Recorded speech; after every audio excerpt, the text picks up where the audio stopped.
से करना है, पूरे इस क्वेश्चन को सिंप्लीफाई करके आपको डी बाई एल का वैल्यू बताना है। ठीक है, सॉल्व करना है खुद से। चलो आगे आते हैं।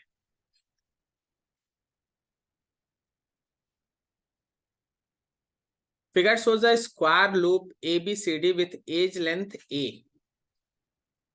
and resistance of the wire ABC ऊपर में R है and that of ADC नीचे 2R है। देखिए बेसिकली इस क्वेश्चन को चुनने का पीछे मेरा एक कारण है। आपको जब भी इस तरह का कोई पोर्शन दिखाई देता है ना, तो वो यूनिफॉर्म वायर होता है। यूनिफॉर्म वायर के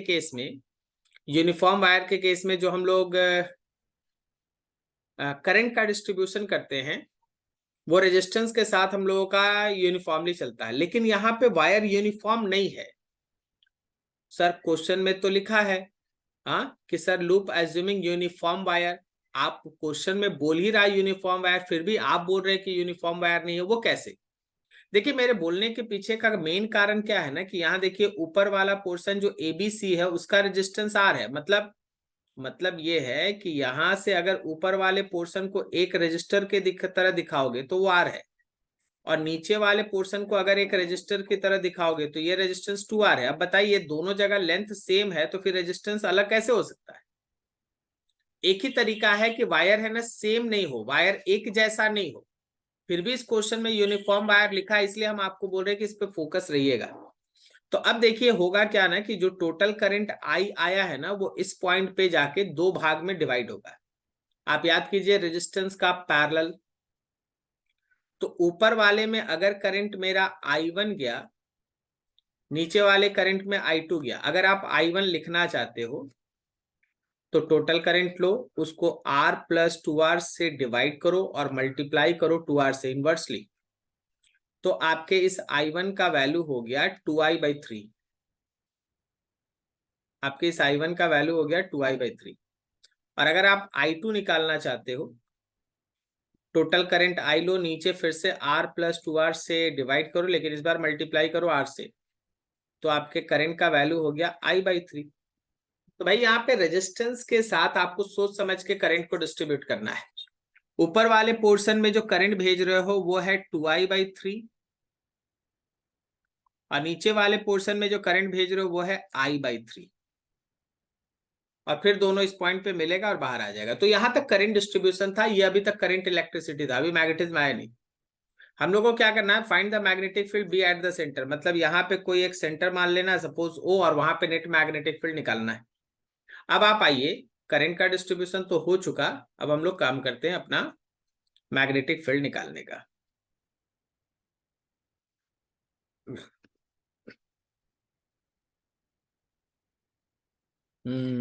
थोड़ा फिगर बनाना है सही तरीके से।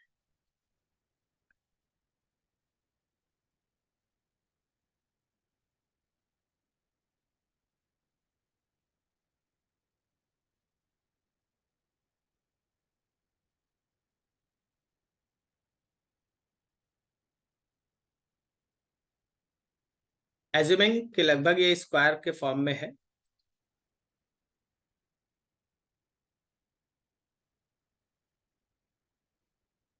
इसमें करंट I आया, इस पोर्शन में करंट 2I/3 गया, और इधर एक करंट I/3 आया। आपके पास यहाँ पे कहीं सेंटर है,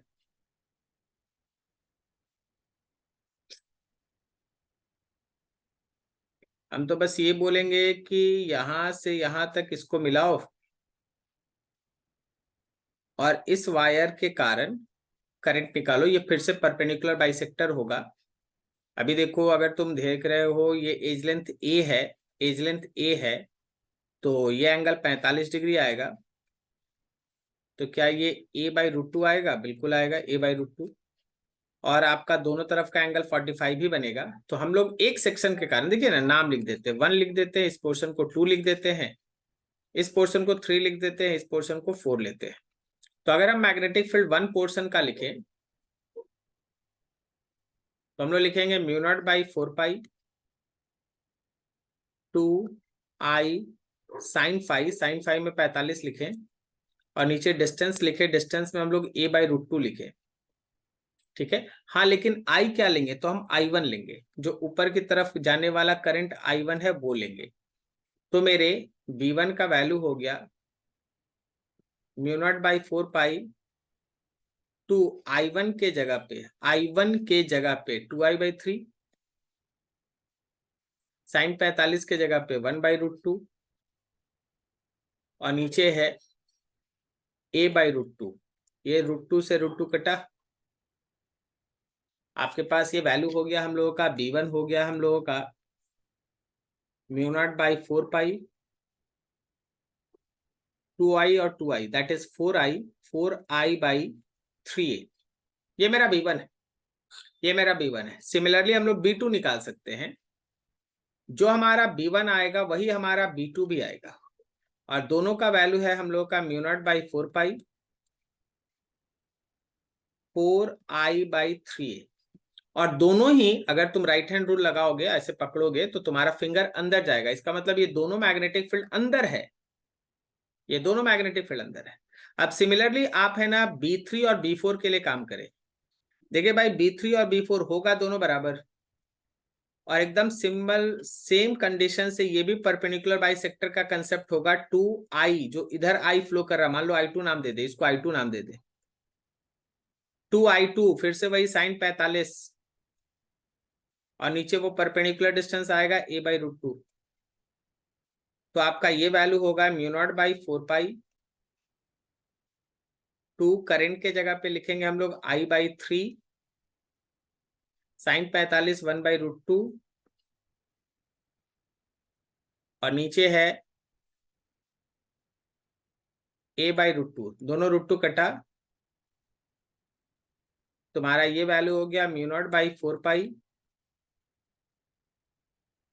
2I/3A, 2I/3A। हाँ, और ये जो दोनों बी फील्ड होगा ना 3 और 4 के कारण, वो बोर्ड के बाहर आएगा, मतलब बाहर। तो अगर आप उसको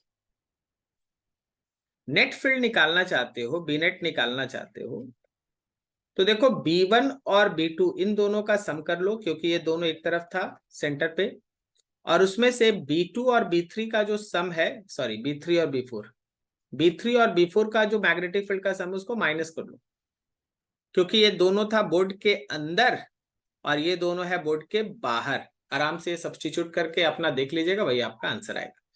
तो इस पूरे न्यूमेरिकल को अगर देखिएगा ना पार्ट वाइज पार्ट, तो दो हिस्से में इसको आप न्यूमेरिकल को डिवाइड कर सकते हैं। एक, सबसे पहले आपको करंट का कंसेप्ट होना चाहिए, करंट का कंसेप्ट होना चाहिए, करंट कैसे डिस्ट्रीब्यूट हो रहा है। तो ये रेजिस्टेंस बराबर नहीं है, इसलिए करंट सेम नहीं डिस्ट्रीब्यूट होगा। लेकिन एक बात यहाँ ध्यान रखना, हम जरूर बताना चाहेंगे, हम किसी दूसरे बुक के सॉल्यूशन में आपको बताए भी होंगे, अगर ये वायर यूनिफॉर्म होता और करंट है ना एकदम लेंथ के हिसाब से डिस्ट्रीब्यूट होता, मतलब जो बड़ा लेंथ होता तो उसमें कम करंट जाता, जिधर छोटा लेंथ होता उधर ज्यादा करंट जाता, और अगर लेंथ बराबर था तो इक्वल करंट जाता, तो सेंटर पे याद रखना मैग्नेटिक फील्ड उस समय 0 आता।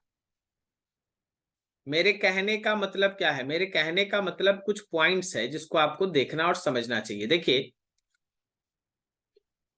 मान लीजिए जैसे हम आपके सामने,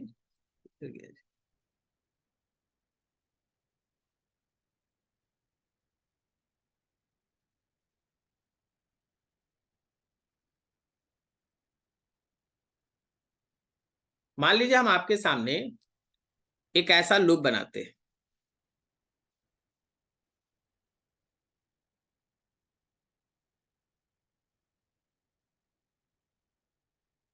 देखो हम तुम्हारे सामने एक ऐसा सर्कुलर लूप बनाते हैं,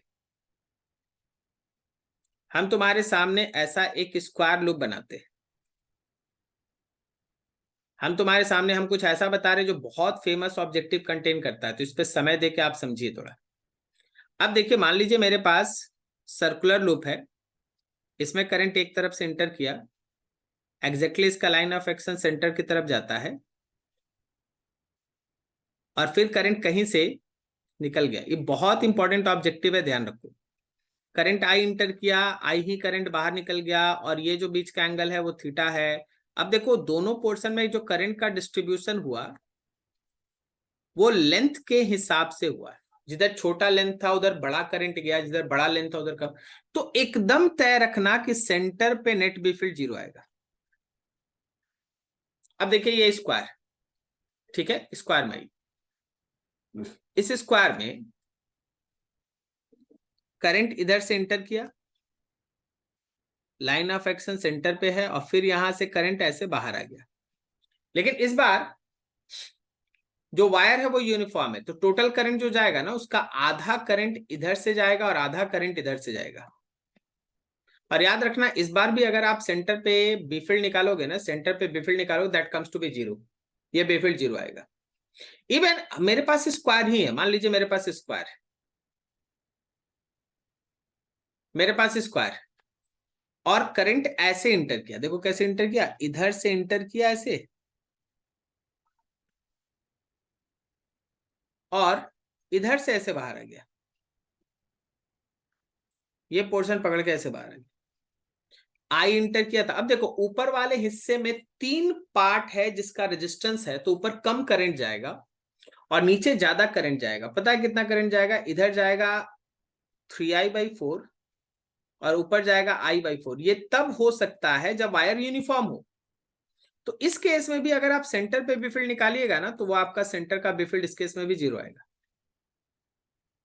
तो सर मेरे पिछले केस में 0 क्यों नहीं आया? सर पिछले केस में 0 क्यों नहीं आया? 0 इसलिए नहीं आ रहा है, कारण है कि आपका वायर में ऊपर वाले पोर्शन का रेजिस्टेंस केवल R लिखा है और नीचे वाले पोर्शन का रेजिस्टेंस 2R लिखा है, जबकि लेंथ दोनों का बराबर है। R है 2R है, लेंथ दोनों का बराबर है, लेकिन रेजिस्टेंस बराबर नहीं है। तो इसलिए आपका मैग्नेटिक फील्ड दोनों का अपोजिट डायरेक्शन में तो आ रहा है, लेकिन इक्वल नहीं आएगा, इसलिए नेट फील्ड 0 नहीं होगा। समझे ये चीज? चलो नेक्स्ट क्वेश्चन में आगे बढ़ते हैं। लिखा है a long wire carrying a current I is bent to form a plane angle alpha. Find the magnetic field B at a point on the bisector of the angle situated at a distance x from the vertex. Actually ये question बहुत अच्छा है और इसको है ना आपको angle के हिसाब से समझना होगा, ठीक है? देखिए जरा फिगर वाइज समझिएगा। सपोज इन्फिनिटी से कहीं से ये करंट आ रहा है, फिर इस वर्टेक्स पे घूम के फिर इन्फिनिटी को कहीं जा रहा है। करंट का डायरेक्शन मान लो ऐसा है कि इधर से करंट आ रहा है I, और ऐसे यहां से घूम के फिर करंट I जा रहा है। ये वर्टेक्स पे बना हुआ टोटल एंगल है अल्फा। आपके पास एक पॉइंट है जो इस परपेंडिकुलर मतलब एंगल बाइसेक्टर पे, मान लीजिए आपका पॉइंट है ना एंगल बाइसेक्टर पे यहां है, जिसका वर्टेक्स से डिस्टेंस x मेंशन है। ये वर्टेक्स से डिस्टेंस x मेंशन है, इस पॉइंट को आप P मान लीजिए, वर्टेक्स को O मान लीजिए। अब देखिए P पॉइंट पे दोनों कंडक्टर के पोर्शन की वजह से मैग्नेटिक फील्ड होगा। 1 के कारण भी मैग्नेटिक फील्ड होगा, 2 के कारण भी मैग्नेटिक फील्ड होगा, और दोनों सिमिलैरिटी को मतलब सिमेट्री को फॉलो कर रहा है। तो एक के कारण जितना मैग्नेटिक फील्ड होगा ना, दूसरे के कारण भी सेम मैग्नेटिक फील्ड होगा, दोनों का डायरेक्शन भी सेम है। तो आप एक का वैल्यू निकाल लो, बस नेट फील्ड के लिए 2 से मल्टीप्लाई कर लो। तुम गौर करो ना, तुम गौर करो कि जो मेरे I1 के कारण मैग्नेटिक फील्ड है, इस I करंट को जरा देखो, 1 कंडक्टर के करंट को देखो। तो जब तुम उसको ऐसे होल्ड करोगे ना, तो फिंगर तुमको दिखाएगा कि P पॉइंट पे मैग्नेटिक फील्ड बाहर है, और जब तुम 2 को भी ऐसे होल्ड करोगे तो भी तुमको दिखाएगा कि फिंगर जो है वो बाहर है, मतलब दोनों मैग्नेटिक फील्ड है बाहर। ठीक है, दोनों मैग्नेटिक फील्ड है बाहर। अगर ये दोनों मैग्नेटिक फील्ड बाहर है, तो वैसे सिचुएशन में हम लोग है ना इसमें थोड़ा सा कैलकुलेशन आगे प्रोसेस करते हैं। चलिए कैलकुलेशन करते हैं। सबसे पहले हम लोग है ना 2 के कारण फील्ड निकालेंगे, आसान है 2 वाला। ये डिस्टेंस है, परपेंडिकुलर डिस्टेंस है। अगर हम इसके दूसरे इनपुट टच करना चाहें तो हमको यहां से पैरेलल निकलना है। इसका मतलब ये है, थोड़ा समझना ध्यान से, एंगल को देखना। मेरा φ1 ये है और इधर का एंगल φ2 है। φ2 तो 90, φ1 कितना है? अगर टोटल एंगल यहाँ पे अल्फा था तो ये α/2 है। क्या मेरे φ1 का वैल्यू π/2 माइनस α/2 है? मेरे φ1 का वैल्यू π/2 माइनस α/2 है। और ये जो डिस्टेंस आपको दिखाई दे रहा है, मान लो जी ये डिस्टेंस d है, d को भी हम x के टर्म में लिखेंगे। और जब तुम डी को एक्स के टर्म में लिखोगे then it will be equal to x sine alpha by two. D का वैल्यू आएगा x sine alpha by two. तो अगर आप मैग्नेटिक फील्ड का जनरल कंसेप्ट यूज करते हो तो फॉर्मूला है म्यू नॉट बाई 4 पाई, याद करो, आई बाई डी, ब्रैकेट के अंदर साइन फाई 1 और साथ में साइन फाई 2। आप यहाँ पे वैल्यू पुट कर दिए म्यू नॉट बाई 4 पाई आई, जहां डी है आप लिख सकते हो x times of sine alpha by 2। फिर आगे हम लोग के पास है साइन, जहां फाई 1 है वहां आप लिख सकते हो pi by 2 minus alpha by 2, और जहां आपका फाई 2 है वहां आप लिख सकते हो 90 डिग्री। चलो थोड़ा सा सिंप्लीफाई करो इसको। तो ये हमारा B2 आ रहा है mu naught by 4 pi I by distance के जगह पे x times of sine alpha by 2, और अंदर में sign pi by 2 minus alpha by 2 है, वो है कॉस अल्फा बाई 2, और साइन 90 का वैल्यू 1 है। इसको और लिखोगे तो लिखोगे mu naught by 4 pi I by x times of sine alpha by 2, और क्या कॉस अल्फा बाई 2 प्लस 1 को लिख सकते हो 2 कॉस स्क्वायर अल्फा बाई 4, लिख सकते हो ना, 2 cos square alpha by 4। So it should be equals to mu naught by 4 pi I by x. क्या हम लोग साइन अल्फा बाई 2 को लिख सकते हैं 2 sign alpha by 4 and cos alpha by 4, है ना। और यहाँ पे हम लोग के पास है 2 कॉस स्क्वायर अल्फा बाई 4। अब जो जो कैंसिल होने लायक डाटा है उसको कैंसिल कर लिया जाए। जस्ट एक मिनट।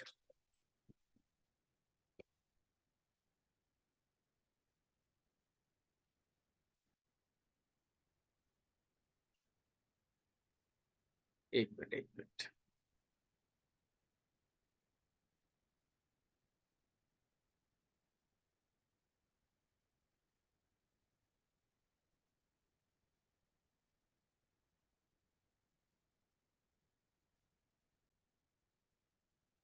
तो यहाँ पे जो कट रहा है उसको हम लोग काट लेते हैं। तो हमारे पास यहाँ पे साइन अल्फा बाई 4 और यहाँ पे सॉरी कॉस अल्फा बाई 4 और ये स्क्वायर कटा, ये 2 से हमारा ये 2 कटा। तो आपके पास ये डाटा हो जा रहा है म्यू नॉट बाई 4 पाई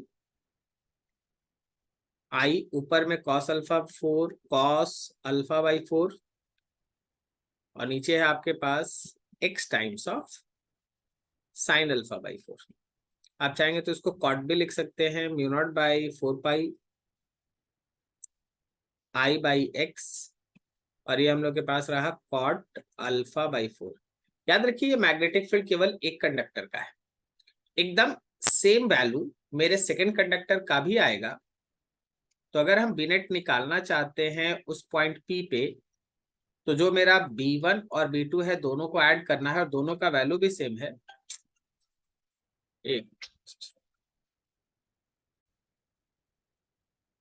तो आपका जो भी एक का वैल्यू आया है जस्ट उसको 2 से मल्टीप्लाई कर लीजिए म्यू नॉट बाई 4 पाई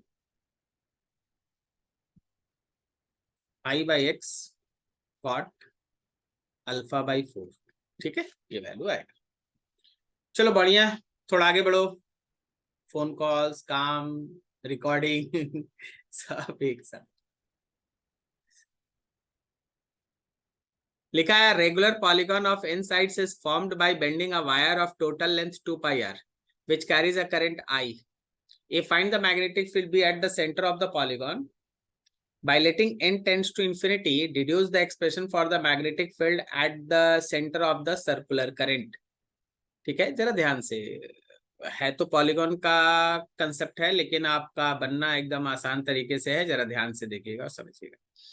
देखिए एक ओपन पॉलीगॉन मानते, मतलब क्लोज पॉलीगॉन है, लेकिन हम पूरा हिस्सा तो नहीं लिख सकते आपके सामने, तो हम केवल एक हिस्सा आपको बनाएंगे जहां कैलकुलेशन करना है। हम बस इस हिस्से पे फोकस रहेंगे जो अभी हम ड्रॉ किए। और बाकी हम दोनों तरफ मोड़ मोड़ के दिखा दिए कि हाँ ये आगे बढ़ेगा, पूरा क्लोज पॉलीगॉन बना देगा। इधर से करंट आ रहा होगा, फिर इस ब्रांच में करंट जाएगा, फिर इधर से करंट ऐसे मूव करेगा, फिर गोल पूरा पूरा जितना भी एजेस होगा सब में घूम के क्लोज पॉलीगॉन बना देगा। अभी इसका कहीं बीच में एक जगह सेंटर होगा, कहीं ना कहीं तो सेंटर होगा ना, ये सेंटर। तो इस सेंटर के साथ आप अगर इस एक एज का सारा लेंथ अगर आप लिखेंगे ना तो फिर आपको समझ में आने लगेगा। क्या ये एक एज के लिए ये सेंटर उसका परपेंडिकुलर बाइसेक्टर है? गौर से देखिए, जितना एंगल बनता होगा उस हिसाब से परपेंडिकुलर बाइसेक्टर का कंसेप्ट है। समझिएगा बहुत ध्यान से, क्योंकि डाटा कुछ ऐसा है कि देखिए मान लीजिए पूरे वायर का लेंथ है 2πr और उसमें n एजेस का लेंथ है। तो अगर हम एक एज का लेंथ l लिखते हैं, अगर हम एक एज के लेंथ को l दिखाते हैं, तो क्या मेरे एक एज का लेंथ 2πr/n होगा? एक एज का लेंथ, सही है। अब जरा सेंटर पे सोचो एंगल के बारे में। n एजेस मिलके n एजेस मिलके टोटल एंगल 2π बनाता है। तो कोई एक सिंगल एज कितना एंगल बनाएगा? क्या वो 2π/n एंगल होगा? इसका मतलब ये है कि यहां का पूरा एंगल 2π/n है। तो अगर एक तरफ का आधा एंगल लोगे तो वो π/n है और दूसरा भी आधा एंगल π/n है। ठीक है। अगर हम लोग ये डिस्टेंस लेंगे तो ये l/2 है, ये वाला भी डिस्टेंस l/2। अपना काम क्या है? अपना काम ये है कि हम लोग परपेंडिकुलर बाइसेक्टर लगा के कोई एक ए बी पोर्शन है उसके कारण सेंटर पॉइंट पे मैग्नेटिक फील्ड लिखे। For one edge of polygon, one edge of polygon, polygon का एक एज, मेरा मैग्नेटिक फील्ड जो सेंटर पे आएगा वो इसके परपेंडिकुलर बाइसेक्टर के कंसेप्ट से आएगा। That is μ0/4π 2I sin phi/d, यही तो आप पढ़े। तो आपके मैग्नेटिक फील्ड का वैल्यू किसी एक एज के कारण आ रहा है μ0/4π 2I। sin phi का वैल्यू इस फिगर से देख लीजिए। sin phi का वैल्यू क्या मेरा ये sin phi के जगह पे π/n है, और नीचे जो डिस्टेंस है उस डिस्टेंस को देखिए। डिस्टेंस मतलब ये डिस्टेंस। तो थोड़ा सा उस d को निकालने के लिए अलग से आइए थोड़ा काम कर लीजिए। क्या हम यहाँ पे tan π/n का वैल्यू परपेंडिकुलर बाई बेस लिख सकते हैं? तो मेरे पास जो d का वैल्यू है वो आ रहा है l/2 divided by tan π/n। अब l कितना था? तो l हम लोग यहाँ पे निकाल चुके थे। l आया था हम लोगों का, l आया था हम लोगों का 2πr/n। l कितना आया था? 2πr/n। तो आप जब यहाँ पे l का वैल्यू लिखेंगे, देखिए 2πr/n, उसमें आप 2 से डिवाइड कीजिए और नीचे आपके पास है tan π/n। तो यहाँ 2 और 2 कटा, ये 2 और ये 2 कटा, आपके पास हो गया πr/n times of tan π/n, n times of tan π/n। ये है d का वैल्यू। अब आप d का वैल्यू जरा यहाँ रख लीजिए, πr/n times of tan π/n, πr/n times of tan π/n। ये हमारे d का वैल्यू है। अब इसमें से भाई थोड़ा सा आपको मेहनत करना पड़ेगा। इस स्मॉल n को ऊपर भेज दो, mu naught by 4 pi, small n ऊपर चला गया, two small n, where is n is number of turns, यहाँ पे है साइन पाई बाई एन, और नीचे हो रहा है पाई आर और tan पाई बाई एन आएगा। See this once again. ओहो,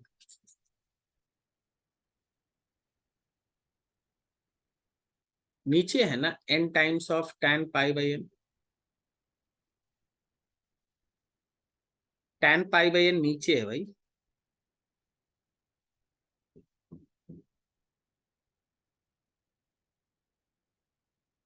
देखिए ये n के साथ tan पाई बाई एन, तो n ही ऊपर नहीं जाएगा, tan पाई बाई एन भी ऊपर जाएगा। तो ये तुम्हारे पास आया इक्वेशन। तो ये हमारा बेफिल्ड किसी एक एज का है, एक एज का बेफिल्ड कितना आ गया, तो वो आ गया mu naught by 4 pi two number of turns I, फिर हम लोग के पास है साइन पाई बाई एन, फिर हम लोग के पास है tan पाई बाई एन, और इस पूरे में डिवाइड किया हुआ है पाई इंटू स्मॉल आर से, पाई इंटू स्मॉल आर से, करेक्ट है। चलो बढ़िया। अब आप सोचो कि आपके पॉलीगॉन में n नंबर ऑफ टर्न्स है, एक टर्न के कारण आप बेफिल्ड निकालिए, आप जितने भी टर्न्स के कारण बेफिल्ड निकालिएगा ना, सारा का सारा बेफिल्ड आपको एक ही तरफ दिखेगा। आप कोई भी टर्न का बेफिल्ड निकालिएगा, सारा का सारा बेफिल्ड इस फिगर के हिसाब से देखो, अगर करंट का हम डायरेक्शन दिखा रहे हैं तो सब बेफिल्ड बाहर है। चाहे आप ए बी एज का बात करें, कोई और एज का बात करें, कोई और एज का बात करें, सारा मैग्नेटिक फील्ड बाहर है। तो जब सारा का सारा मैग्नेटिक फील्ड बाहर है, तो आपको अगर बी नेट चाहिए एट सेंटर, तो जो भी मेरा बेफिल्ड एक एज का आया है, just multiplied with number of edges of polygon, आप पॉलीगॉन के नंबर ऑफ एजेस के साथ उसको मल्टीप्लाई किए, तो मेरे एक एज का मैग्नेटिक फील्ड आया है mu naught by 4 pi two n I sine pi by n tan pi by n, total में डिवाइड है पाई इंटू आर से, और इसको फिर से एक बार मल्टीप्लाई करोगे, इसको फिर से एक बार मल्टीप्लाई करोगे एन से, नंबर ऑफ एजेस से, तो तुम्हारे पास नेट इक्वेशन होगा mu naught by 4 pi two n square current I, आगे है साइन पाई बाई एन, उसके आगे है tan पाई बाई एन, और इस पूरे में डिवाइड है पाई इंटू आर से। This is net magnetic field जो हमारे उस पॉलीगॉन के सेंटर पे आएगा। अब क्वेश्चन ये बोला कि देखो जो पॉलीगॉन होता है ना, अगर उसमें नंबर ऑफ, देखो जैसे तीन तीन एज है तो उसको आप ट्रायंगल कहते हैं, 4 एज है उसको आप स्क्वायर या रेक्टेंगल कहते हैं, 5 एज है, इसी तरह आगे बढ़ते बढ़ते बढ़ते नंबर ऑफ एजेस जब लगभग टेंड्स टू इन्फिनिटी हो जाएगा तो उसको आप सर्कल कहते हैं। ठीक है, जब एजेस बढ़ते बढ़ते बढ़ते बढ़ते लगभग टेंड्स टू इन्फिनिटी हो जाएगा तो उसको आप सर्कल कहते हैं। तो चलिए सर्कल के लिए उसको चेंज करते हैं, पर circle n tends to infinity, और जब n टेंड्स टू इन्फिनिटी ना, तो pi by n tends to almost tends to 0, और ऐसे केस में साइन पाई बाई n, ये आप पाई बाई n लिख लो, और tan पाई बाई n, इसको भी आप पाई बाई n लिख लो। मतलब अगर एंगल काफी छोटा होगा, अगर एंगल काफी छोटा होगा तो साइन पाई बाई n वो भी पाई बाई n होगा, और tan पाई बाई n ये भी पाई बाई n होगा, दोनों पाई बाई n। तो इस सिचुएशन में आप थोड़ा आगे बढ़िएगा, तो अब आपका बेफिल्ड कुछ इस तरीके से चेंज होगा for circle.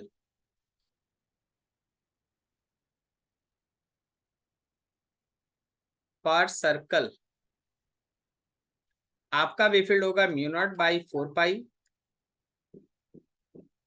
I dot n square,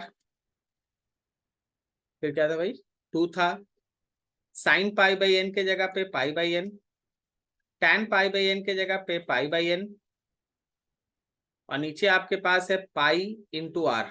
गौर करना इस एन स्क्वायर से ये दोनों एन कटेगा, ये पाई और ये पाई मिलके नीचे वाला दोनों पाई कैंसिल करेगा, और ये 2 से ये 4 कटेगा 2 बार में, और एक ऐसा फॉर्मूला आएगा जो आप बहुत सिंपल वे से जानते हैं, mu naught I by 2 r. आपको याद है कोई भी सर्कल के सेंटर पे net magnetic field mu naught I by 2 r होता है, या फिर mu naught n I by 2 r होता है अगर नंबर ऑफ टर्न्स ज्यादा है। सही है, तो mu naught I by 2 r ये सर्कल वाला मैग्नेटिक फील्ड आ गया, सर्कल वाला मैग्नेटिक फील्ड आ गया। तो बेहतरीन क्वेश्चन है, थोड़ा दिमाग खुला रख के आपको बढ़िया से बनाना है। तो देख लीजिए एक बार पूरा पूरा हम किए क्या है।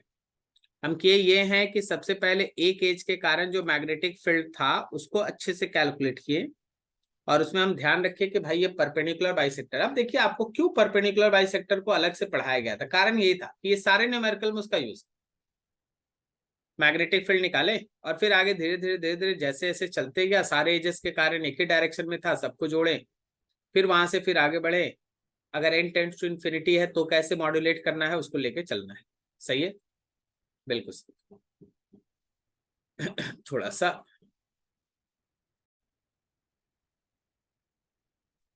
चलिए नेक्स्ट क्वेश्चन में आ गए।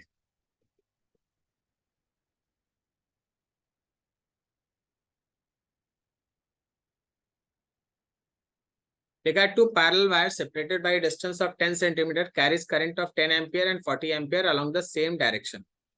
Where should a third current be placed so that it experience no magnetic force? जरा गौर करना, तुम्हारे पास दो पैरेलल वायर है, सपोज ये एक वायर है, या आपका एक दूसरा वायर है, दोनों पैरेलल वायर है, और दोनों में करंट का डायरेक्शन सेम है। इसमें एक करंट है I1 और इसमें एक करंट है I2। इन दोनों के बीच का डिस्टेंस भी है 10 सेंटीमीटर। क्वेश्चन के हिसाब से चलोगे तो यहां से यहां तक का दूरी, क्वेश्चन के हिसाब से चलोगे तो यहां से यहां तक का जो डिस्टेंस है वो क्वेश्चन में 10 सेंटीमीटर मेंशन है। बोला गया कि तीसरे वायर को आप कहां रखिएगा कि उस पर लगने वाले नेट मैग्नेटिक फील्ड का, नेट फोर्स का, मैग्नेटिक फोर्स का वैल्यू 0 हो। तो देखिए आप ऐसा सोचिए कि मान लेते हैं कि हम लोग है ना तीसरे वायर को कहीं यहां रख देते हैं बीच में, ठीक है। उसमें करंट भी आप अपने से मान लीजिए, क्योंकि करंट से मानने से कोई फर्क पड़ेगा नहीं, आप I3 खुद से मान लीजिए। अब देखिए I1 और I3 इन दोनों में पैरेलल करंट है, तो दे अट्रैक्ट ईच अदर। अब 3 पे दो कारण से फोर्स लग रहा है, 3 को 1 अपनी तरफ खींचेगा और इसी 3 को 2 अपनी तरफ खींचेगा। अगर दोनों फोर्सेस इक्वल मैग्नीट्यूड का हो, अपोजिट साइन है, this is force acting on 3 due to 1 and this is force acting on 3 due to 2। मान लेते हैं कि इसको I1 से हम लोग x डिस्टेंस पे रखे हैं, तो I2 से इसका दूरी 100 माइनस x हो जाएगा। सपोज हम लोग इसको I1 से x डिस्टेंस पे रखे हैं तो दूसरे से 100 नहीं 10 माइनस x हो जाएगा। अब आप चाहते हैं कि अकॉर्डिंग टू क्वेश्चन जो हमारा फोर्स नेट है थर्ड पे वो 0 आए, तो ये तभी पॉसिबल है जब थर्ड पे 1 के कारण फोर्स और थर्ड पे जो 2 के कारण फोर्स लग रहा है वो इक्वल मैग्नीट्यूड का हो, अपोजिट इन डायरेक्शन हो। बस आपको करना क्या है, फोर्सेस का जो हम लोग इक्वेशन निकाल के रखे हैं, mu naught by 4 pi two I1 I3, 1 और 3 के बीच का distance that is x should be equals to mu naught by 4 pi two I3 I2 और उनके बीच का डिस्टेंस 10 माइनस एक्स। आराम से इसको इक्वेट कीजिए, म्यू नॉट बाई 4 पाई से mu naught by 4 pi cut गया, 2 से ये 2 कटा, I3 से I3 कटा। यही हम बोल रहे थे कि करंट आप कुछ भी मान लीजिएगा वो कैंसिल हो जाएगा। सॉल्व करके x निकाल लीजिए, फाइंड x, वही आपका आंसर होगा। ठीक है,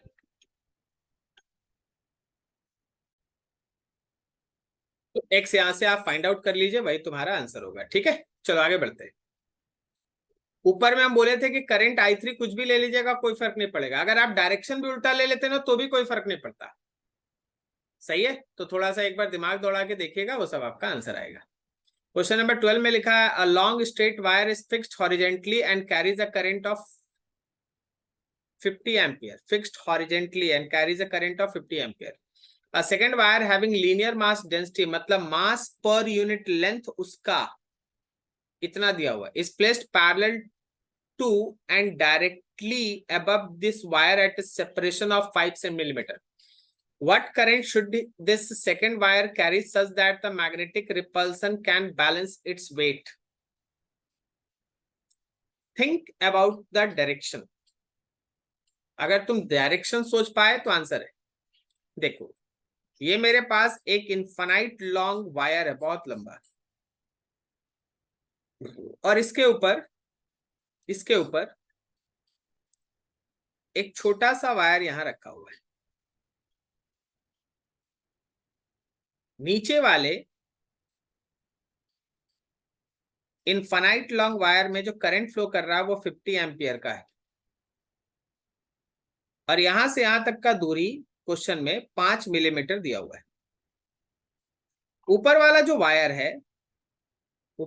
वायर, आप पहले ये सोचो कि उसमें आप करंट किधर भेजोगे कि जो मेरे ऊपर वाले वायर का अपना एक वेट है नीचे, ऊपर वाले वायर का अपना एक वेट है नीचे।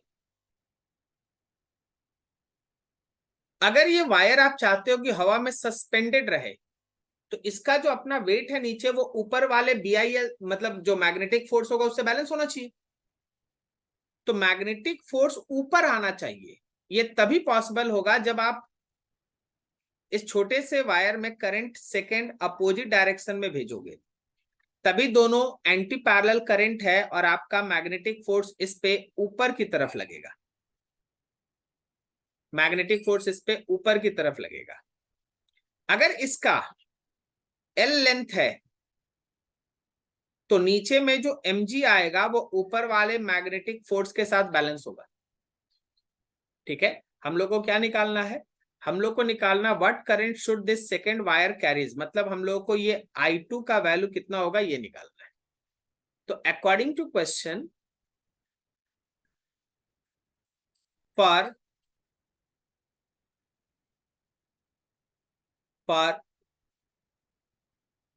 बैलेंसिंग ऑफ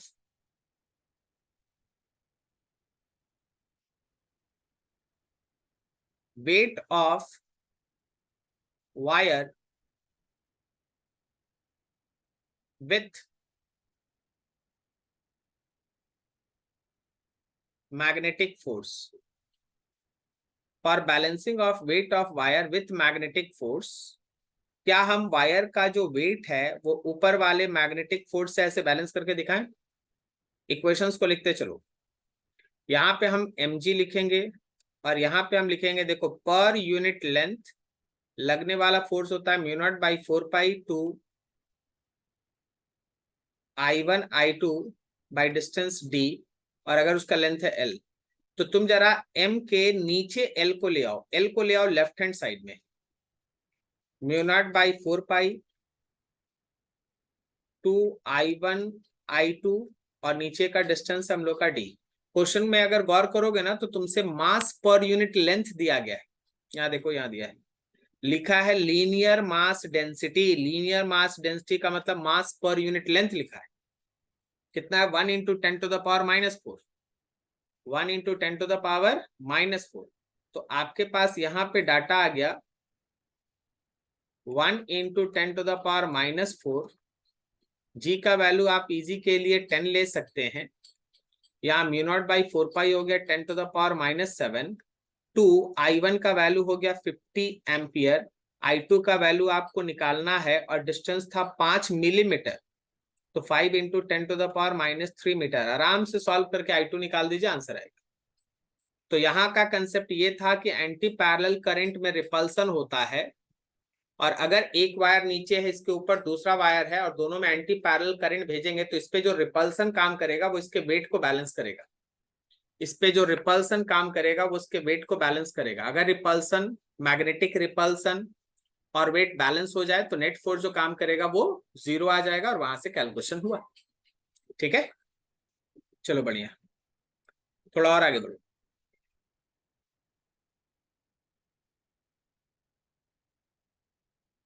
बोला गया square loop PQRS carries a current of 6 ampere is placed near a long wire carrying 10 ampere current as shown in figure. Show that the magnetic force acting on the part PQ is equals and opposite to that on the part RS. Find the magnetic force on the square loop. हम तो बोलेंगे इस square loop को solve करने के लिए तुमको question को 2-3 हिस्से में बांटना होगा। सबसे पहले आप ये सोचो कि SP पोर्शन पे कितना फोर्स लग रहा है। फोर्स ऑन SP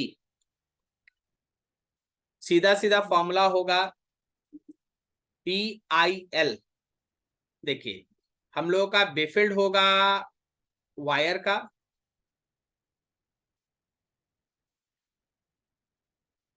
ठीक है, बेफिल्ड होगा मेरे इस कंडक्टर 1 का, हम इसको 1 लिख देते हैं।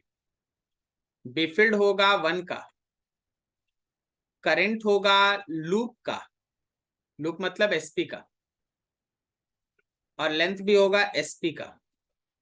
तो आपका बेफिल्ड का वैल्यू लिंक पुट कर लेना, कितना आ जाएगा अगर हम डाटा लिखें, then it comes to be mu naught by 4 pi, केवल हम इक्वेशन लिख देंगे और आपके पास 2 आएगा।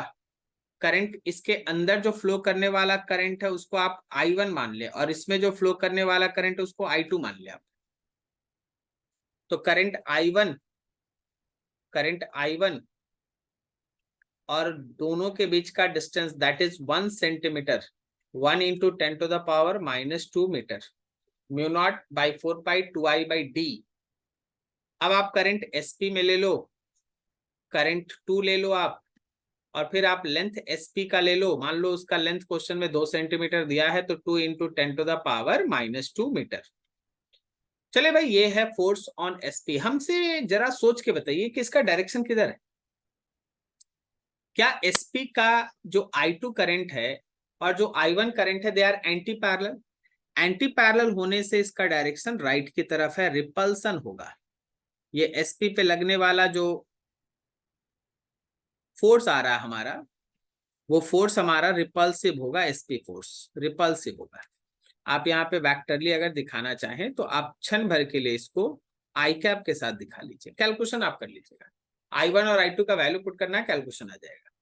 अब हम चाहते हैं कि आप है ना एक बार ये करंट को पूरा घुमा लीजिए, इधर आ गया, फिर ये करंट इधर आ गया, फिर ये करंट ऊपर आ गया। अब आप एक बार Q से R तक सोचिए, Q से R तक, that force on QR portion.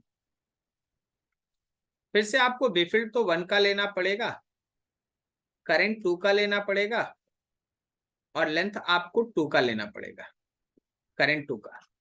इस बार जो आप बेफिल्ड लिखोगे वो होगा म्यू नॉट बाई 4 पाई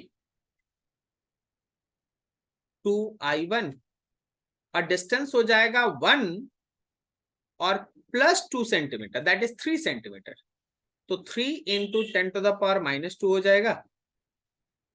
फिर से आपका करंट I2 आ जाएगा और उसका लेंथ आ जाएगा वही 2 सेंटीमीटर वाला, 10 टू द पावर -2 मीटर करके। इस बार देखो सिमिलर करंट है, कहने का मतलब पैरेलल करंट है, I1 और I2 पैरेलल है, तो ये अट्रैक्शन होगा, ये इसको अट्रैक्ट करेगा। This is force on QP portion. ये अट्रैक्शन होगा, निगेटिव I कैप की तरफ होगा, दोनों पे फोर्स निकल गया। लेकिन अगर आप PQ पे फोर्स निकालने जाइएगा ना तो आपको इंटीग्रेशन का सहारा लेना पड़ेगा। सर क्यों? PQ या RS पे अगर आप फोर्स निकालेंगे तो आपको इंटीग्रेशन का सहारा लेना पड़ेगा। क्यों? फॉर फोर्स ऑन PQ हम चाहते हैं PQ पे फोर्स निकालना, तो उसके लिए हम एक बार फिगर आपके सामने फिर से बनाएंगे। देखिए ये मेरे पास वायर है, इसमें मान लीजिए कि करंट I1 चल रहा है और जो मेरा PQ है ना वो एक्चुअली इस तरह का एक कंडक्टर है। कहाँ जा रहा है, रुक जाओ जी, ठीक तो बना नहीं, जैसा चाह रहे थे वैसा नहीं बना।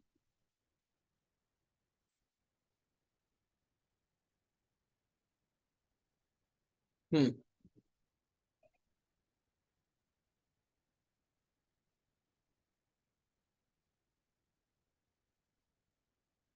चलो ये ठीक है ना, ये हमारे पास रहा।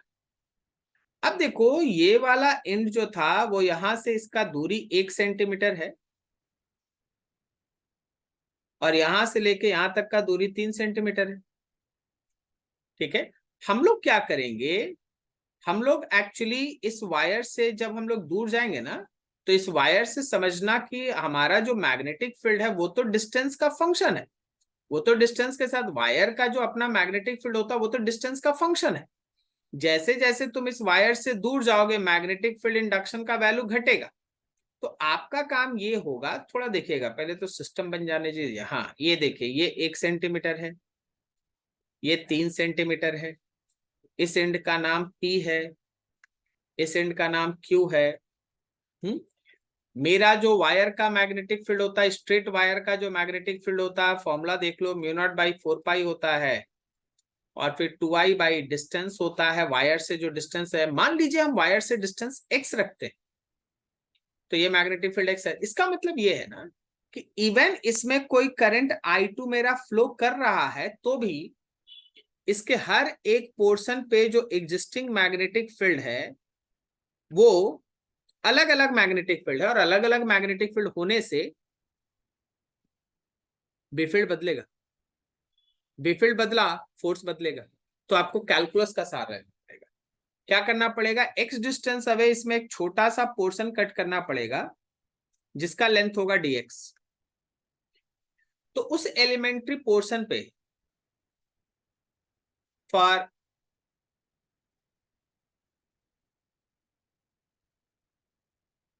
एलिमेंट्री पार्ट dx, जो उस पे स्मॉल फोर्स लगेगा वहां बेफील्ड तो मेरे फर्स्ट कंडक्टर का होगा, करंट सेकंड कंडक्टर का होगा, लेकिन लेंथ वो छोटा पोर्शन dx होगा। तो आप जब पूरा f निकालने जाइएगा ना, तो आपको इसी df को इंटीग्रेट करना पड़ेगा। तो पूरा f निकालने के लिए आपको इंटीग्रेट करना होगा बेफील्ड फर्स्ट, करंट सेकंड, और छोटा सा एलिमेंट्री पोर्शन का लेंथ dx। आइए कैलकुलेशन को देखिए अब। तो मेरे पास फोर्स का वैल्यू हो गया μ0/4 पाई 2I1/x, साथ में I2 और साथ में dx। तो यहाँ पे जब आप फोर्स निकाल रहे हैं, कॉन्स्टेंट्स को बाहर निकालिए, μ0/4 पाई 2I1 I2 integration 1/x and dx, 1/x dx। अब x का लिमिट कहां से कहां तक चलेगा, तो मेरे हिसाब से देख लो, इसको हम कह रहे हैं d, और ये कंडक्टर का लेंथ है l, तो क्या हम इसको बोल दे d+l। तो मेरे इंटीग्रेशन का लिमिट चलेगा d से लेके d+l तक। अब तुम ही बता दो 1/x का इंटीग्रेशन कितना होता है, 1/x का इंटीग्रेशन कितना होता है, then it is μ0/4 pi 2 of I1 I2। 1/x का इंटीग्रेशन है, 1/x का इंटीग्रेशन है ln x, कहां से कहां तक, d से लेके d+l तक, d से लेके d+l तक। तो इस सिचुएशन में अब आप लिमिट पुट करके सॉल्व कर लीजिए, ये फोर्स आएगा। जितना फोर्स मेरे PQ पोर्शन पे आया, जितना फोर्स मेरे PQ पोर्शन पे आया, याद रखना लगभग, तो लगभग क्या, ऑलमोस्ट वही फोर्स हमारे ऊपर वाले पोर्शन पे भी आएगा।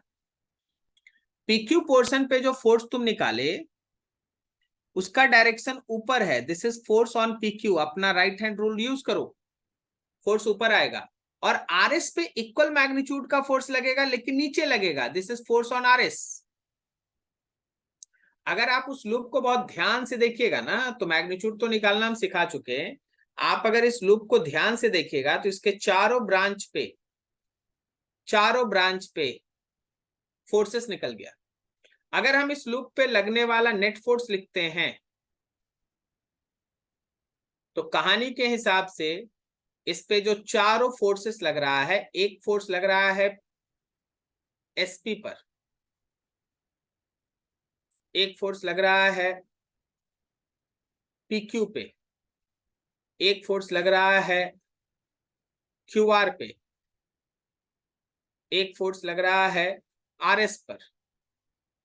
याद रखिएगा इन चारों का वेक्टर सम से आंसर आएगा। इसमें से PQ फोर्स और RS फोर्स इक्वल मैग्नीट्यूड का है, अपोजिट इन डायरेक्शन है। PQ फोर्स और RS फोर्स इक्वल मैग्नीट्यूड का है, अपोजिट इन डायरेक्शन है, सो दे कैंसिल।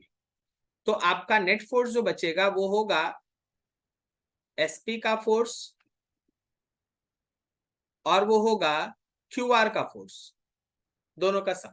अब यहाँ पे जब आप इन दोनों का देखेंगे तो दोनों का डाटा हम लोग नीचे निकाल चुके हैं और ये भी अपोजिट डायरेक्शन में, ये भी अपोजिट डायरेक्शन में। देखिए एक है आई कैप की तरफ, दूसरा है माइनस आई कैप की तरफ, तो दोनों को माइनस कर लीजिए, जो आएगा वही तुम्हारा आंसर होगा। तो अब सब चीजों को एक साथ देखने का कोशिश करो। ये देखो पूरा सिचुएशन,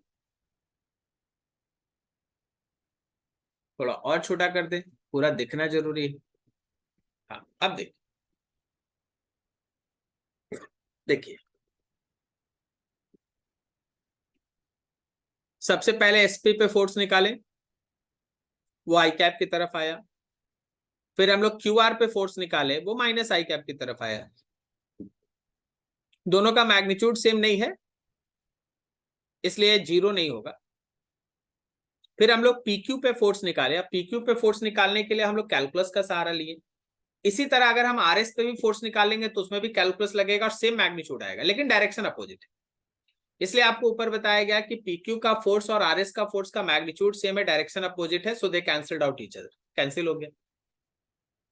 अब उसके बाद नेट फोर्स निकालने के लिए आपको SP और QR के फोर्स को ध्यान में रखना है, उनका मैग्नीट्यूड एक दूसरे से माइनस कर लीजिएगा, आपका आंसर आ जाएगा। ठीक है, चलिए इतना बनाने के बाद हम लास्ट इसलिए छोड़ देते हैं ना कि थोड़ा सा खुद से भी मेहनत करो। अब हम लाके आपका आंसर मैच तो नहीं ना कराएंगे, हम, मेरा काम है कंसेप्ट देना। और कंसेप्ट क्या, लगभग 95% हम कैलकुलेशन आपके सामने कर देते, कि 5% छोड़ा जाता है, जरूर कीजिए अपने से।